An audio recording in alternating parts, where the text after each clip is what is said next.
Hello guys, welcome to Perfect 100 Cat.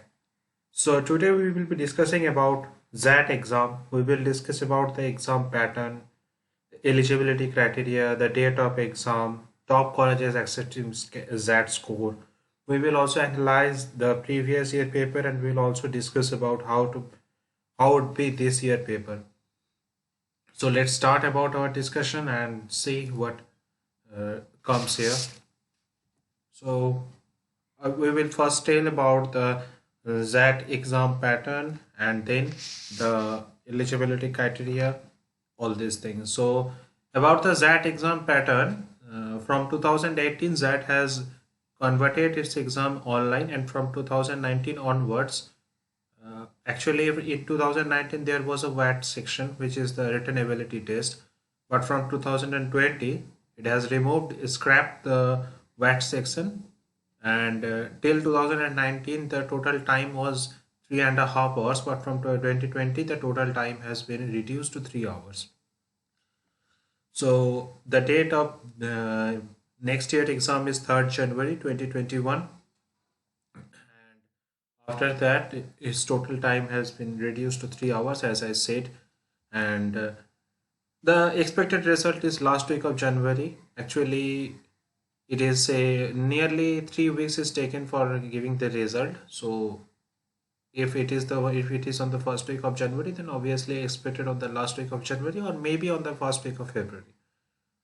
So now the eligibility criteria regarding that exam. Now this is the most easiest eligibility criteria of all exams, because this does not have any marks consideration. This does not have any degree consideration, like you have to do something in bachelor in technology, I mean BTech or BE or any such kind of degree criteria.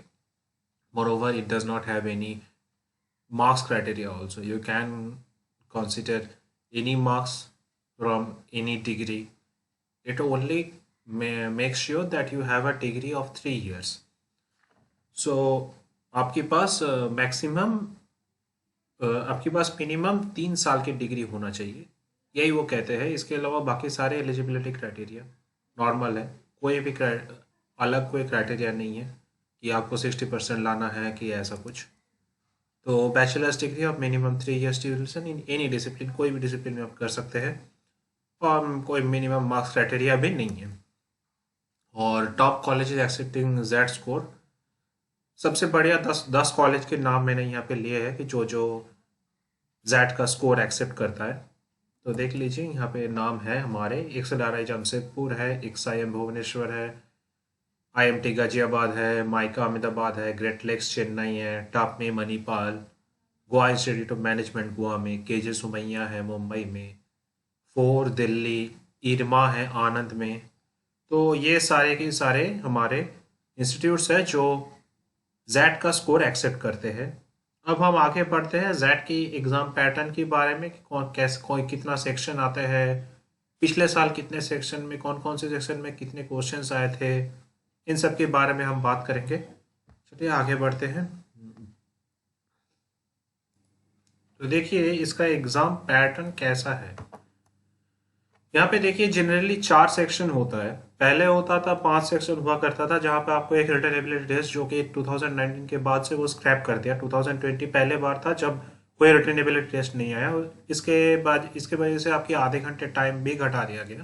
पहले 3.5 घंटे के paper हुआ करता था, अभी 3 घंटे का ही होता है। टोटल पिछले बार के जो क्वेश्चन के हिसाब था वो था वर्बल एंड लॉजिकल एबिलिटी था, आपका डिसीजन मेकिंग था, क्वांटिटेटिव एबिलिटी और डाटा इंटरप्रिटेशन था, और जनरल नॉलेज का कुछ क्वेश्चन था। जनरल नॉलेज का सेक्शन जो है ये हर साल 25 क्वेश्चन ही देता है लगभग, और इसमें आपका एक इसका जो मार्किंग क्राइटेरिया है ये बहुत ही अजीब है, क्योंकि जनरल नॉलेज की वजह से, क्योंकि जनरल नॉलेज की जो टोटल मार्किंग है वो आपको कभी भी परसेंटाइल में ऐड नहीं होता है। लेकिन कोई भी अच्छे कॉलेज में आप एडमिशन लेने जाएंगे तो वहाँ पे आपके जनरल नॉलेज में कितना परसेंटाइल आया है ये ज़रूर देखा जाएगा। तो इसीलिए जनरल नॉलेज, हाँ भले ही आपको ऐसा नहीं है कि हमेशा आप तैयारी कीजिए बहुत सारा, 3-3 4-4 घंटे हर रोज जनरल नॉलेज की तैयारी कर रहे हैं, इतना ज़रूरी नहीं है। लेकिन हाँ जनरल नॉलेज थोड़ा रेगुलर नॉलेज के रेगुलर बेसिस जो भी हमारे देश में हो रहा है, ये इंटरनेशनल इवेंट्स हो रहा है, उसकी खबर रखना चाहिए जनरल नॉलेज के इस एग्ज़ाम में लिखने के लिए। और देखिए बाकी 3 जो सेक्शन है, इन 3 सेक्शन के लिए आपको जो टोटल 180 मिनट्स यानी 3 घंटे के पेपर होता है, तो इन 3 सेक्शन के लिए आपको 165 मिनट्स दिया जाएगा। और उसके बाद जनरल नॉलेज की जो पेपर है उसके लिए अलग से 15 मिनट्स दिया जाएगा यानी।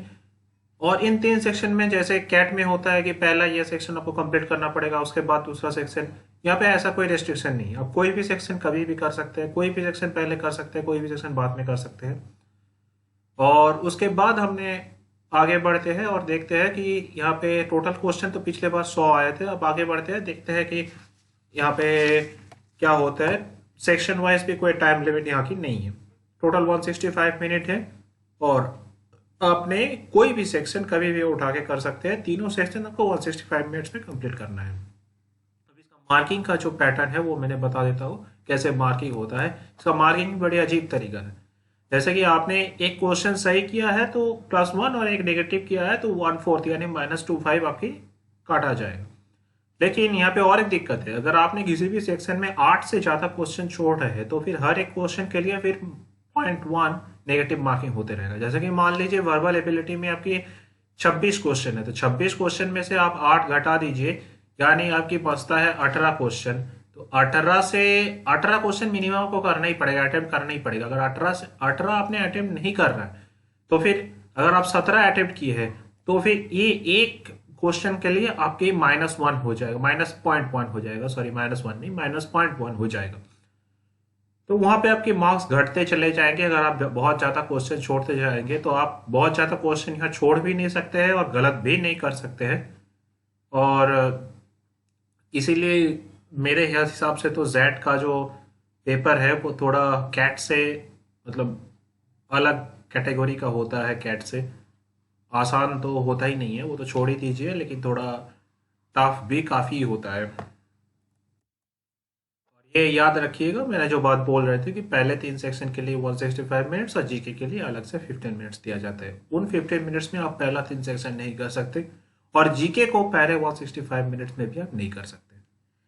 तो अब आगे बढ़ते हैं और देखते हैं कि यहाँ पे क्या। अब हम डिस्कस करते हैं कि पिछले साल जो वर्बल एंड लॉजिकल एबिलिटी था यानी इंग्लिश का जो सेक्शन था वहाँ पे कैसा क्वेश्चंस आए थे, कौन कौन से क्वेश्चंस इंपॉर्टेंट था और कैसे करेंगे हम वो सब चीज़ें। तो कैसे कैसे सेक्शंस में से कितने क्वेश्चंस आए थे हम इनके बारे में बताएंगे, देखते हैं चलिए।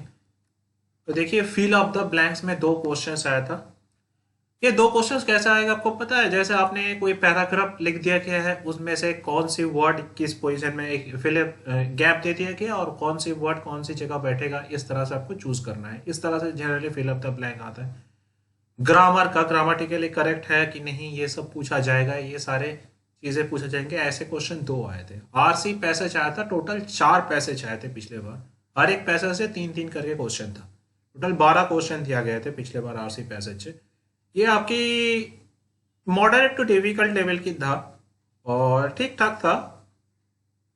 2 पैसेज तो आप कर सकते हैं, ऐसा ही दिया गया था। और बाकी 2 पैसेज थोड़ा आपको मेहनत करना पड़ेगा। तो 80 पैसेज आपको प्रैक्टिस करना ही पड़ेगा, क्योंकि चाहे आप कैट दीजिए, चाहे आप जेड दीजिए, या कोई भी एमबीए की एंट्रेंस एग्जाम, आप कंपेरेटिव एग्जाम दीजिएगा, तो फिर ये जो आरसी पैसेज है ये बहुत ही इंपॉर्टेंट होता है। आगे चलते हैं critical reasoning questions. Critical reasoning ये एक्चुअली क्या है ना, थोड़ा इन्फरेंस बेस्ड क्वेश्चन होता है कि आपको ये दिया गया है क्या हो सकता है, कि आप ये पैसेज पढ़ के क्या समझ रहे हैं, एक लाइन में क्या कंक्लूड कर पा रहे हैं, इसको ऑप्शंस दिया जाएगा, आपको चूज करना है। इस तरह से क्रिटिकल रीजनिंग के क्वेश्चंस आते हैं।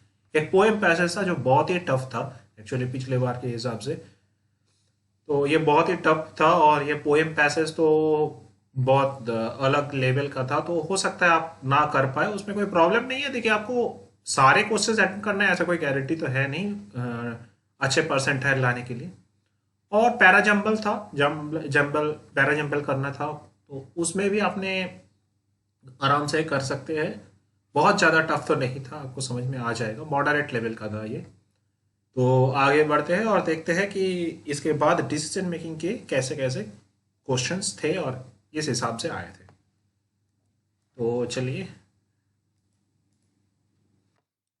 तो डिसीजन मेकिंग में देखिए आपके जो जो पेपर था पिछले बार की उस हिसाब से मैंने लिखा है। तो देखिए यहाँ पे डिसीजन मेकिंग जनरली क्या होता है ना कि आपको एक पैसेज, मेनली पैसेजेस के बेस में क्वेश्चंस आते हैं, और पैसेज देने के बाद आपको सिचुएशन दिया जाता है कि इस सिचुएशन में आप क्या डिसीजन लेने वाले हैं, आपके पास ऑप्शन रहता है, आपको चूज करना पड़ेगा। तो इस तरह से जनरली डिसीजन मेकिंग क्वेश्चंस की आंसर्स दिया जाता है। मोस्टली सिचुएशन बेस्ड क्वेश्चंस होता है। उस सिचुएशन बेस्ड क्वेश्चंस में आपकी एथिक्स एंड डायलेमा से मेरे हिसाब से 4 सेट क्वेश्चंस दिया गया था। हर एक सेट में 3-3 क्वेश्चन था, टोटल 12 क्वेश्चन।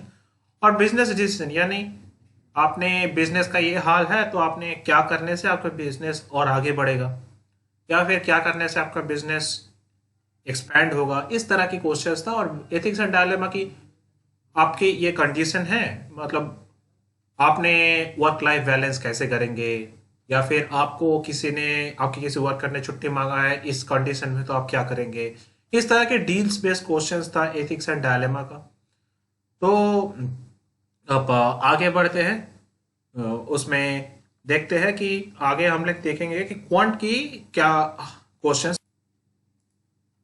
तो देखिए क्वांटिटेटिव एबिलिटी और डाटा इंटरप्रिटेशन की क्या कैसे क्वेश्चंस आए थे मैंने बता देता हूँ।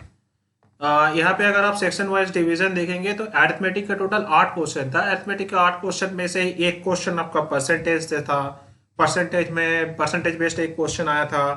टाइम स्पीड डिस्टेंस का 2 क्वेश्चन था लगभग आपका। उसके बाद आपका परमुटेशन कॉम्बिनेशन से एक क्वेश्चन था।